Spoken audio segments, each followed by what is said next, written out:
오늘 본문을 통해서 1장부터 시작되었던 이스라엘의 5대 제사에 관한 내용이 마무리가 되어지는데요. 그런 의미에서 다시 한번 전체를 구조적으로 좀 살펴보시면 좋겠습니다. 1장 1절부터 7장 38절까지가 이 제사에 관한 법규가 등장을 하게 되어지는데요.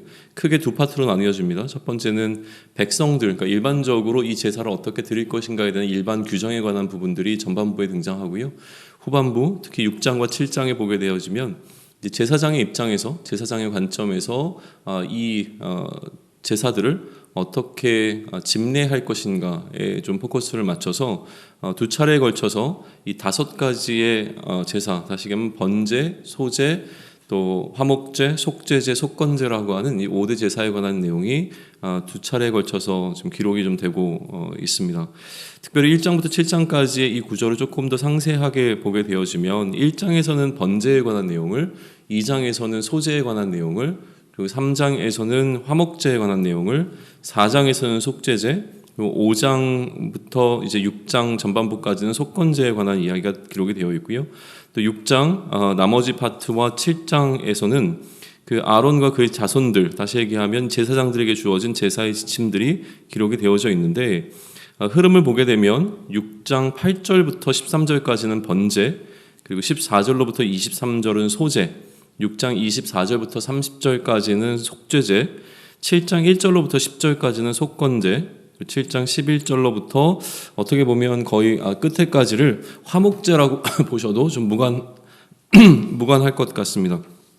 그리고 7장 37절과 38절은 이 모든 내용의 이제 결론 부분에 해당한다고 보시면 될 것 같습니다. 어제 우리가 살펴봤던 6장의 이 제사장들에게 주었던 그 제사의 지침들 중에서 우리가 몇 가지들을 짚어보면서 오늘 또 주시는 이 제사들에 관한 내용들도 같이 좀 살펴보도록 하겠습니다. 디테일하게 들어가는 것보다는 거기에 하나님께서 어디에 좀 포커스를 둬서 말씀하시는가라고 하는 부분들을 우리가 짚어보고 또 그것이 우리에게 어떻게 메시지가 되어지는가를 좀 고민하는 시간이 되면 좋겠는데요. 우선 먼저 말씀을 드리면 어떻게 제사장의 입장에서 이 제사를 집례할 것인가라고 하는 부분에 대해서 하나님께서 알려주시고요. 또 한 가지는 그렇게 드려진 제물을 어떻게 처리할 것이냐, 그러니까 다시 얘기하면 이것을 어떻게 먹을 것이냐라고 하는 부분에 굉장히 주목해서 설명해 주고 계시는 부분을 우리는 이제 보게 될 겁니다. 그러니까 두 파트로, 두 포인트로 좀 나누어서 각각의 제사를 보시면 될 것 같아요. 그러니까 일반적인 규정을 주셨을 때와는 다르게 제사장들에게 말씀을 주셨을 때는 두 가지가 이제 초점이 되어지는데, 하나는 제사장들로 하여금 이 제사를 어떻게 집례할 것인가, 또 하나는 그 집례하는 과정에서 이 제물을 어떻게 처리할 것인가, 다시 얘기하면 어떻게 먹을 것인가 라고 하는 부분에 하나님께서 굉장히 주목하면서 지침을 주고 계시는 것을 우리는 보게 되어집니다. 그런 의미에서 첫 번째는 번제인데요. 근데 번제에서 하나님께서 어떻게 이 번제를 드릴 것이냐라고 하면서 이 세 가지 굉장히 중요한 말씀을 해주시죠. 그래서 불을 꺼트리지 말아라. 그다음에 죄를 이제 처리해야 된다는 얘기. 그리고 맨 마지막에는 다시 돌아와서 아침에 그 번제물을 이제 제사를 드려라라고 하는 그 규정에 관해서 말씀을 해주시는 게 이제 번제에 관한 내용이었는데, 특별히 번제 가운데서는 먹는 것에 관한 이야기가 등장하지 않습니다. 왜냐하면 이 번제의 경우에는 모든 것을 다 불살라 하나님께 다 드렸기 때문에 남는 것이 없었습니다. 그러니까 먹는 것은 등장하지 않고 오히려 그 남은 죄를 어떻게 처리할 것인가에 관한 부분이 기록되어 있는 게 번제의 내용이라는 거예요. 6장 14절로부터 23절까지 가게 되면 소제에 관한 부분인데요. 소제에 관한 그 내용은 우리가 충분히 살펴보았다고 생각을 하고, 그러면 이 소제 가운데서 하나님께서 지금 포커스를 두고 계시는 가운데 우리가 주목해보고자 하는 것은 16절에 보면 먹을지니라라고 기록이 되어 있고요. 그 다음에 거기에 이 먹게 하기 위해서 그러니까 밀가루로 무언가 이제 만들 때에 누룩을 넣지 말아라. 그러니까 먹는 것에 관한 규정이죠. 결국은 그것을 만들 때 누룩을 넣지 말라고 하는 17절의 기록, 그리고 그렇게 한 것은 제사장들의 소득이 될 것이다라고 하는 제사장들에게 돌려져야 되는 몫에 관한 이야기가 기록이 되어 있고요. 18절에 보게 되면 그래서 이 제사장들은 전부 다 이거를 먹어야 된다라는 얘기를 하고 있죠. 또 이렇게 먹는 것이 그들의 영원한 소득이 된다라고 이야기를 합니다. 결국 지금 이제 먹는 것에 관한 이야기가 나올 때에 제사장들이 어떻게 먹을 것인가에 관한 이야기가 등장을 하고 있는데, 제사장들이 먹는다라고 하는 것은 그들의 소득이 된다라고 하는 것으로 좀 연결되어지고 있는 부분이 있습니다. 그래서 이 두 부분을 조금 더 주목해서 좀 보시면 좋을 것 같고요. 그리고 이제 6장 19절로부터 23절까지에서는 소제의 두 번째 이야기가 등장하는데, 이것은 제사장의 소제입니다. 제사장들이 자신들이 기름 부음 받는 날 하나님께 드릴 예물에 관한 이야기를 하는데, 이것은 그들이 먹을 것이 아니라 전부 다 하나님께 드릴 것이 되어진다라고 하는 것을 기록합니다. 그래서 23절에 보게 되면 제사장의 모든 소제물은 온전히 불사르고 먹지 말지니라. 그러니까 먹을 것인가 먹지 말 것인가에 대한 규정을 명확하게 좀 주고 계시는 장면을 우리는 보게 되어지죠. 6장 24절부터 30절까지를 보게 되면 속죄제가 등장하고 있는데, 속죄제도 마찬가지입니다. 26절 보게 되어지면 죄를 위하여 제사 드리는 제사장이 그것을 먹되라고 되어 있어요. 집례하는, 이 제사를 집례하는 제사장이 그것을 먹어야 되는데, 먹을 때 어디서 먹을 것이냐라고 하는 이야기가 좀 등장이 되어 있고요. 그리고 먹고 난 다음에 소위 얘기하면 설거지라고 해당하는 어떤 이런 부분들을 어떻게 할 것이냐라고 하는 기록이 이어집니다. 29절에 보게 되면 제사장인 남자는 모두 그것을 먹을지니라고 되어 있고요. 30절에 보게 되면 속죄 제물에, 성소에서 속죄하게 한 속죄제 제물의 고기는 먹지 못할지니, 그러니까 무엇은 먹을 수 있고 무엇은 먹을 수 없는가라고 하는 것에 집중하면서 하나님께서 이 속죄제에 관한 지침을 제사장들에게 주고 계시는 것을 보게 되는 거죠. 속건제도 다르지 않습니다. 어떻게 속건제의 제사를 드릴 것인가라고 하는 일반 규정을 얘기하고 난 다음에 6절에 보게 되면 제사장인 남자는 모두 그것을 먹되 거룩한 곳에서 먹을 것이라. 그리고 이렇게 한 것은 제사장에게로 돌아갈 것이요 라고 이야기하는 7절의 내용이 되고요. 그 다음에 제사장의 몫에 대한 상세한 지침이 이어지게 되어집니다. 7장 8절을 보게 되면 번제물의 가죽을 자기가 가질 것이며, 그러니까 이 고기는 이렇게 하지만 가죽은 제사장에게 돌려진다라는 이야기를 하고 있고요. 또 9절과 10절 보게 되면 소제물은 모두 그 드린 제사장에게로 돌아갈 것이고, 그리고 소제물에 기름 섞은 것이나 마른 것이나 모두 아론의 모든 자손에 균등하게 분배할 것이다 라고 하는 이야기를 하고 있어요. 그러니까 번제의 경우에는 남는 것이 없었기 때문에 가죽이 제사장에게 돌아가고요. 그리고 소제 같은 경우에는 모두 제사장에게로 돌아가게 되어지죠. 하나님께 드려진 것을 제외한 나머지 모두가요. 그 다음에 이렇게 돌아가는 것은 균등하게 분배하라 라고 하는 이야기가 기록되어 있어요. 그러니까 이것을 제사에 대한 규정으로만 제사에 포커스를 두지 아니하고 드려진 제물을 어떻게 지금 처리하고 있는가의 관점에서 보게 되면 굉장히 하나님께서 지금 바쳐진 제물들을 제사장들에게 어떻게 돌릴 것이며 그들이 이것을 어떻게 처리해야 되는가라고 하는 부분에 있어서 상세하게 말씀해주고 있는 것을 보게 되어지는 것이죠. 7장 11절로부터 21절까지를 21절이 아니라 기본적으로 저는 27절까지를 이 화목제라고 좀 보면 좋겠는데, 중간에 몇 가지 또 삽입되는 내용들이 있기는 합니다. 그러나 기본적으로 이 전체를 다 화목제라고 보면 좋겠는 이유는 뭐냐면, 화목제는 우리가 지난번에도 살펴봤지만 하나님과의 밥 한 끼라고 좀 생각해 볼 수 있습니다. 그러니까 하나님 앞에서 하나님과 또 이스라엘과 제사장들이 다 같이 둘러 앉아서 식사를 하는 장면처럼 이제 느껴지는 게 화목의 제사라고 하는 거죠. 그러니까 그런 부분에서 일단은 먹는 게 가장 중요하게 다뤄질 수밖에 없는 제사가 화목제입니다. 그러다 보니까 화목제가 지금 차지하고 있는 분량이 굉장히 많고요. 그 많은 과정 가운데서 하나님께서는 특별히 먹을 것과 먹지 말아야 될 것, 먹는 것에 관한 이슈를 상세하게 좀 말씀해 주시고 계시는 것을 우리는 좀 보게 되어질 겁니다. 보시면 7장 14절에 보게 되면 화목제에 피 뿌린 제사장에게로 돌아갈 것이라고 이야기를 하는데, 그러니까 피 뿌린 제사장들은 누구냐면 결국은 집례했던 제사장을 이야기를 하는 거예요. 그 전체 예물 중에서 하나씩 여호와께로 거제로 드리고, 그 남은 것, 감사제로 드리는 그 제물 가운데서 하나씩 다 여호와께 드리고 하나님께 드리고, 남은 것은 그 제사를 집례한 제사장에게로 돌려라 라고 하는 이야기를 하고 있죠. 15절에 보게 되면 그렇게 감사함으로 드리는 화목제물의 고기는 그날 다 먹어야 된다고 이야기를 하고요. 그다음에 서원제와 자원제로 드린 것은 그날 다 먹지만 혹 남게 되면 이튿날까지 남겨놓을 수 있다라고 하는 이야기를 합니다. 그런데 문제는 이게 만약에 3일째까지 넘어가게 되면 문제가 발생하는 거죠. 18절에 보게 되면 고기를 셋째 날 조금이라도 먹으면 그 제사는 기쁘게 받아들이지 않을 것이라. 첫째 날 먹어야 되는 것은 감사의 제사로 드려진 것, 그리고 서원제와 자원제도 마찬가지이지만 이튿날까지 조금 다 먹는 것이 유보되는 것은 서원제와 자원제입니다. 그러나 3일째까지도 이것을 남겨두었다가 먹게 되면 그 제사 자체가 무효화되어지고 오히려 문제가 발생한다라는 이야기를 하면서 이 먹는 것에 관한 이야기를 중심으로 이야기를 좀 설명하고 있고요. 그 다음에 이제 7장 19절로부터 27절까지의 내용은 저는 나름대로 이게 만약에 하나님과 함께하는 식탁의 자리라고 생각을 해본다면 화목제가요. 그러면 지금 말씀하시는 이 부분은 식사 예절이라고 보이는 겁니다. 그러니까 하나님 앞에서 어떻게 우리가 식사 예절을 갖출 것인가라고 하는 부분인데요. 7장 19절부터 21절까지에 기록된 것은 무엇이냐면 이제 재물이 부정하게 되었거나 아니면 이 식탁의 자리에 함께하고 있는 이 식사자가 부정하게 되었을 경우에 이 식사를 어떻게 끌고 갈 것인가에 관한 이야기로 보시면 좋을 거라는 얘기예요.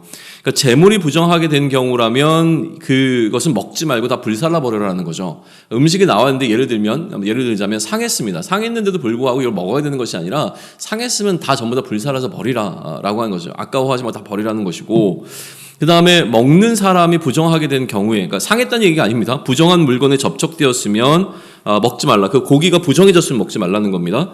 그리고 먹는 사람이 부정하게 된 경우에 대해서 이야기를 하는데 그 고기는 깨끗한 자만 먹을 수 있습니다. 그러니까 하나님과 함께하는 식탁의 자리에서 이 음식을 먹을 수 있는 사람은 깨끗한 자들만 먹을 수 있어요. 만약에 몸이 부정한 자, 몸이 부정하다는 것은 뭐 질병이 있거나 아니면 다른 어떤 이유로 인해서 몸이 부정하게 된 자가 이 여호와와 함께하는 식탁의 자리에서 먹게 되어지면 어마어마한 일이 일어납니다. 백성 중에서 끊겨지게 되는 거죠. 굉장히 이걸 하나님께서 강조하고 계시는 거예요.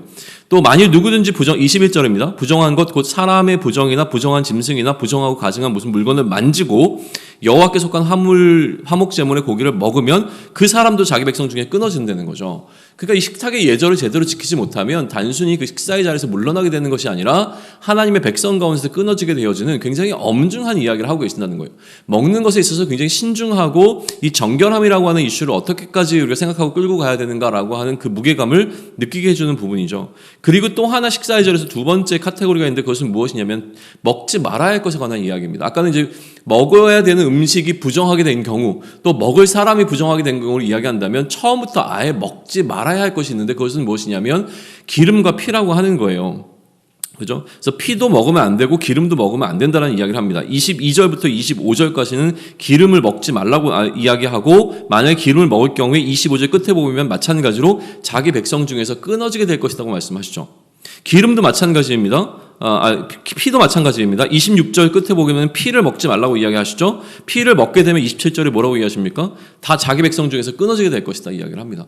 기름을 먹어도 백성 중에 끊어지고 피를 먹어도 백성 중에 끊어지고, 그 앞에서는 무슨 얘기를 했습니까? 부정하게 된 고기를 먹게 되어지면, 몸이 부정한 자가 또 이 화목제물을 먹게 되어지면 끊어지게 된다, 뭐 이런 얘기를 하잖아요. 그러니까 지금 이 식탁의 자리에서 그들이 지켜야 될 식사의 예절은, 만약에 이것을 잘못 지키게 되어지면 하나님의 백성이라고 하는 하나님의 관계가 끊어져 버리는, 먹는 이슈를 이렇게 다루고 있는 거죠. 사실 여기까지 확장시켜서 설명하는 것이 좀 의미가 있을까라는 생각이 들기는 하지만, 그럼에도 불구하고 처음부터 하나님의 관계가 깨어지는 사건은 먹는 사건이었습니다.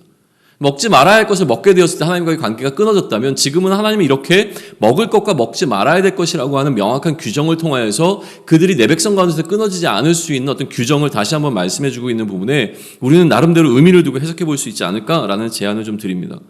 그리고 나서 7장 28절로부터 36절까지의 내용은 이 화목 제물 가운데서 제사장의 몫에 관한 부분이 좀 기록이 되어 있습니다. 28절로부터 34절까지에는 요제와 거제가 설명되는데, 먼저 28절로부터 31절에는 요제가 기록되어져 있습니다. 화목 제물을 드릴 때 이제 요제가 등장하는데, 요제라고 하는 것은 무엇이냐면 여호와 앞에서 이렇게 좌우로 흔드는 것을 이야기합니다. 그러니까 이 좌우로 흔들게 되어지면 이것은 요제가 되어지는 거예요.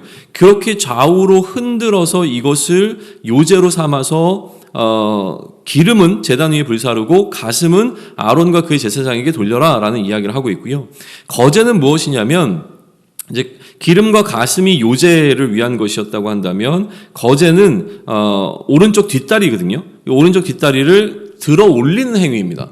요제는 좌우로 흔드는 행위라면 거제는 들어 올리는 행위가 되어지는데 이 오른쪽 뒷다리를 들어 올리는 것을 통해서 이것을 거제로 삼게 되어지고요. 이 뒷다리를 어떻게 하냐면 아론의 자손 중에서 이 화목제물의 피와 기름을 드리는 자, 다시 얘기하면 이 화목제물을 집례하는 자의 소득으로 삼아라라고 하는 것이 33절의 기록이에요. 그래서 이 거제는 요제와 달리 하나님 앞에서가 없고요. 제단에 바치지 않고 직접 제사장에게 주었을 것이라고 좀 예측이 되어집니다. 그러면 이렇게 설명해 볼 수 있어요. 요제라고 하는 것, 다시 얘기하면 이 제사자가 요제를 가지고 왔을 때 그것을 좌우로 흔들게 되면 이것은 모든 제사장의 몫으로 돌아가는 것이고요. 거제라고 하는 뒷다리를 들어 올리게 되면 이것은 집례했던 집전 제사장에게 돌려지는 것이 되어진다라고 하는 겁니다. 그러면 이 요제와 거제는 이따가도 우리가 살펴보겠지만 결국은 어떤 신앙적인 선언이 되어지는 거예요. 일상적인 어떤 것을 들어 올리거나 흔드는 이 행위를 통해서 이것을 구별시키고 이것이 처음부터 구별된 것이 아니라 이러한 행위를 통해서 제사장에게 돌려진다라고 하는 것이 상징적으로 구별되는 행위가 거제와 요제가 되어진다라고 하는 겁니다. 이처럼 이것들이 제사장의 소득이 되어지게 되어지는데 35절과 36절에서는요. 또 그 소득에 대해서 조금 더 구체적으로 한 번 더 언급이 되어집니다. 이는 여호와의 화제물 중에 아론에게 돌릴 것과 그의 아들들에게 돌릴 것이니 그들을 세워 여호와의 제사장의 직분을 행하게 한 날 곧 그들에게 기름 부은 날 여호와께서 명령하사 이스라엘 자손 중에서 그들에게 돌리게 하신 것이라 대대로 영원히 받을 소득이니라. 다시 한번 이렇게 하나님께 드려지는 제물이 제사장에게 돌아갈 때 이것이 그들을 향한 소득이 되어진다라고 하는 부분을 강조해서 설명을 하고 있죠. 그리고 이제 그들에게 기름 부음 받은 날이라고 하는 언급이 36절에서 등장하게 되어지는데 실제로 이어지는 8장은 그 기름 부음 받는 날에 어떤 일이 있는가라고 하는 것으로 좀 설명이 되기 때문에 자연스럽게 이제 논의의 흐름은 그들이 기름 부음 받는 날로 이제 넘어가게 되는 역할도 여기서 좀 하고 있습니다. 아무튼 지금 강조되어지고 있는 것은 무엇이냐면 그들이 바쳐진 그 제물을 제사장들의 소득이 되게 하는 부분에 있어서 하나님께서 이렇게 다시 한번 짚어서 설명해 주고 계시는 부분에 주목해 볼 수 있고요. 그리고 37절과 38절은 이 전체 1장부터 이어져 왔던 이 제사에 관한 이야기의 마침이 되어지는 부분. 그래서 1장 1절과 37절, 38절은 이 전체의 내용을 둘러싸고 있는 그 시작과 끝이 되어집니다. 그러면 이 전체적으로 이렇게 우리가 살펴본 이 제사의 내용 가운데서 우리가 어떠한 메시지를 좀 받을 수 있는가라고 하는 부분인데 뭐 디테일하게 들어가게 되면 굉장히 많은 의미들을 찾아낼 수 있을 것이고 특별히 이것이 예수 그리스도의 십자가의 사건과 연결지을 때 제사라고 하는 것은 굉장히 큰 의미들을 우리가 발견해낼 수 있습니다. 그러나 오늘은 이제 거기까지 가기 전에 일반적으로 지금 보게 되어지는 이 제사의 모든 과정 가운데서 특별히 또 이것을 제사장에게 설명해주는 이 과정 가운데서 우리에게 주는 메시지를 좀 생각해 보면 좋을 것 같은데 첫 번째는 무엇이냐면 아까도 얘기했지만 이 제사라고 하는 것은 결국 보게 되어지면 무언가 새로운 것을 창조해내는 행위가 아니라고 하는 거예요. 일반적으로 우리가 가지고 있었던 것을 특별히 구별하여 하나님께 드리는 것이고요. 이 드리는 것을 어떠한 방식으로 드릴 것인가라고 하는 그 방법을 제정하고 하나님께서 질서를 세워주신 것을 통해서 그 질서대로 하나님께서 세우신 질서대로 따라가게 되어지면 그게 제사가 되어지는 겁니다. 일반적으로 고기를 먹는 것은 집에서도 먹을 수 있는 행위입니다. 그러나 그것을 하나님이 정하신 방식대로 하나님께서 정하신 장소에서 하나님께서 정하신 사람을 통하여 드리게 되어질 때 그것이 하나님을 향한 제사가 되어진다는 것이죠. 그러면 우리는 여기서부터 어떤 지혜를 얻게 되어지냐면 결국 우리가 하나님 앞에 예배자로 선다는 것은 무언가 새로운 것을 창조해내는 창조의 행위가 아니라고 하는 거예요. 우리가 행하고 있는 이 일상의 삶을 특별히 하나님께 구별하게 되어질 때에 그것이 하나님을 향한 예배가 되어진다라고 하는 것이죠. 그러면 이 일상을 우리가 예배자로 살아간다는 것은 특별한 어떤 예배의 행위를 우리가 해야 된다는 것이 아니라요. 오늘 내가 하고 있는 동일한 어떤 행위를 하나님께로 향하여 하나님을 향한 행위로 구별해낼 때에 그것이 결국은 하나님을 향한 예배가 되어진다라고 하는 것이죠. 그러면 우리가 너무나 일상적인 우리의 삶을 하나님께 어떻게 구별할 것인가라고 하는 또 질문이 들어오게 될 텐데 요제와 거제를 생각해 보시면 좋을 것 같습니다. 뒷다리를 들어 올리는 행위와 또 그 가슴을 하나님 앞에서 좌우로 흔드는 어떤 이 행위는 그 흔드는 것을 통하여서 그 대상이 뭔가 새롭게 변하지 않았을 거예요. 그러나 이것은 어떤 행위냐면 그렇게 들어 올려진 뒷다리를 보았을 때에 제사자들과 그곳에 있는 모든 사람들은 저 뒷다리가 이제는 하나님께 거룩하게 구별되어서 제사장의 몫으로 돌려지는 것이구나 라고 하는 것을 상징적으로 알게 되었을 것이라고 하는 겁니다. 그런 의미에서 우리의 삶 자체를 하나님 앞에 들어 올리고 하나님 앞에 좌우로 흔드는 행위와 같이 구별되었다라고 하는 선언을 나타내는 것, 그러니까 우리 주변에 있는 많은 사람의 나의 이 일상적인 삶이 하나님께로 구별되었음, 나는 나의 인생을 하나님께로 구별된 자로 살아가겠다라고 하는 선언을 할 때에 그것이 오늘 우리의 삶이 하나님 앞에 드려지는 예배로 되어지는, 예배화 되어지는 사건이 된다라고 보게 되는 거예요. 첫 번째, 이 전체 제사를 통해서 우리가 볼 수 있는 메시지는 바로 이것이라고 하는 겁니다. 어떤 행위와 절차에 우리가 집중하기보다는 그처럼 하나님이 세우신 그 질서대로 했던 것이 일상을 하나님을 향한 제사로 변화시켰던 것처럼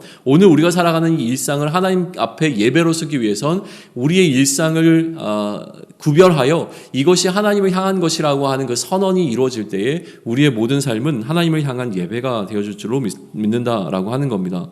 두 번째 우리가 보게 되어지는 것은 무엇이냐면요, 이렇게 행해지는 모든 일 가운데서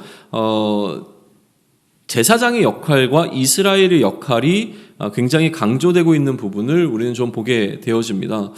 왜 굳이 제사장을 세웠을까라고 하는 부분에 대해서는 우리가 내일 조금 더 설명을 하기로 하고요. 기본적으로는 제사장이 가지고 있는 이 대표성이라고 하는 부분이에요. 제사장이 가지고 있는 대표성은 무엇이냐면 하나님께서 제사자의 제물을 받으셨다라고 하는 것에 있어서 제사장이 그 제사를 드리는 행위를 통해서 바쳐진 것을 불에 불사르고 또 그 남겨진 것을 먹을 때에 이 제사장이 하는 이 모든 제식의 행위들을 통해서 하나님께서 자신의 제물을 받으셨다라고 하는 것을 확인할 수 있을 거라고 하는 거예요. 자기가 드리고 자기가 먹는 행위가 아니라요, 그것을 통해서 제사장이 어떤 대표성을 가지고 있을 때 그들이 이것을 먹게 되어지면 하나님께서 나의 제물을 기꺼이 받으셨다라고 하는 그 의미를 받게 되어지는 상징성을 가지고 있는 것을 제사장이 한다라고 하는 겁니다. 그렇기 때문에 지금 오늘 우리 특별히 7장의 본문을 통해서 우리 주목해 볼 것은 무엇이냐면, 만약에 그런 의미에서 제사장이 그들의 역할을 제대로 하지 못하게 될 경우에 그 문제는 제사장에게 일어나는 것이 아니라 누구에게 일어나냐면 제사자에게 일어납니다. 뭐냐면 제사장이 그처럼 이 제사자의 제물을 제대로 처리해 주지 못하면, 그죠? 제대로 먹지 못하거나 제대로 불사르지 못하면 어떤 일이 일어나냐면 제사자가 드렸던 그 제사가 무효화되어집니다. 의미가 없어져 버린다는 거예요. 이거 굉장히 중요한 사건이 되는 것이죠. 7장 18절 한번 보세요. 만일 그 화목제물의 고기를 셋째 날에 조금이라도 먹으면 그 제사는 기쁘게 받아들여지지 않을 것이라. 드린 자에게도 예물답게 되지 못하고 도리어 가증한 것이 될 수 있으며 그것을 먹는 자는 그 죄를 짊어지리라. 굉장히 엄중한 이야기입니다. 제사장의 중요한 역할은 무엇이냐면 그가 하나님의 질서대로 이 일을 감당했을 때에 제사자로 하여금 하나님 앞에 온전하게 예배자로 설 수 있게 하는 것인데, 만약에 그가 그의 역할을 제대로 감당하지 못하고 이것들을 제대로 감독하지 못하게 되어지면 제사를 드렸던 사람이 그가 드린 제사가 무효화되는 것뿐만이 아니라 그것이 하나님 앞에 가증한 것이 되어버리고 죄를 짊어지는 것까지도 확장되어지게 되는 것을 우리는 보게 되어지는 것이죠. 그러니 제사장이 해야 할 그 역할에 대한 무게감을 우리는 다시 한번 좀 느껴볼 수 있게 되는 것이죠. 또한 한편으로는 무엇을 느끼게 되냐면 이 먹는 것의 이슈, 그러니까 먹는 것을 제사장이 어떻게 관리 감독해야 되는가라고 하는 중요한 이슈, 잘못 먹게 되어지면 이것이 백성 가운데서 끊어지고 또 이것이 하나님 앞에 오히려 가증한 것이 되어진다라고 하는 이 굉장히 중요한 먹는 것의 이슈를 제대로 관리하고 이것을 이끌어 가야 할 제사장의 책임에 대해서 이야기를 했다면, 또 한편으로는 이런 느낌이 드는 거예요. 이스라엘도 이스라엘 나름대로 해야 되는, 백성들도 해야 되는, 제사자들이 해야 되는 역할이 또 있다라고 하는 것이죠.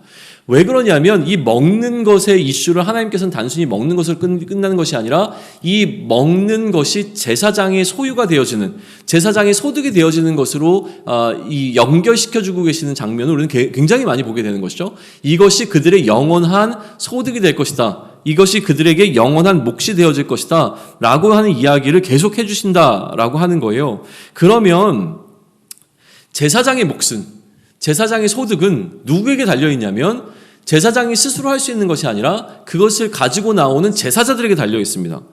그러니까 이 제사장의 일용할 양식이라고 하는 부분은 이스라엘 백성들의 순종이 전제가 되어 있어야 된다는 것이죠. 그들이 하나님 앞에 이렇게 제사를 드리는 것에 동의하고 하나님 앞에 제물을 가지고 나와야만 제사장들의 몫이 해결되어지고 그들의 일상이 해결이 되어진다라고 하는 것을 우리는 보게 되어지는 거예요. 제사장의 몫이 제사장의 영원한 소득이라고 한다면, 그러면 이스라엘 자손의 입장에서 보게 되면 이 명령은 어떻게 받아들일 수 있냐면 그들이 영원토록 이렇게 바쳐야 된다는 의미로도 해석이 되는 거예요. 이렇게 바쳐진 것이 영원토록 너희 제사장들의 소득일 거야 라고 얘기를 하시는 거라면 한편에는 이스라엘 자손들은 영원토록 이것을 제사장들에게 드려야 한다는 이야기가 전제되어 있다라고 하는 것이죠. 그러면 이스라엘 입장에서 보게 되어지면, 제사자의 입장에서 보게 되면 굉장히 동의하기 힘든 부분이었을 거라는 생각을 하게 됩니다.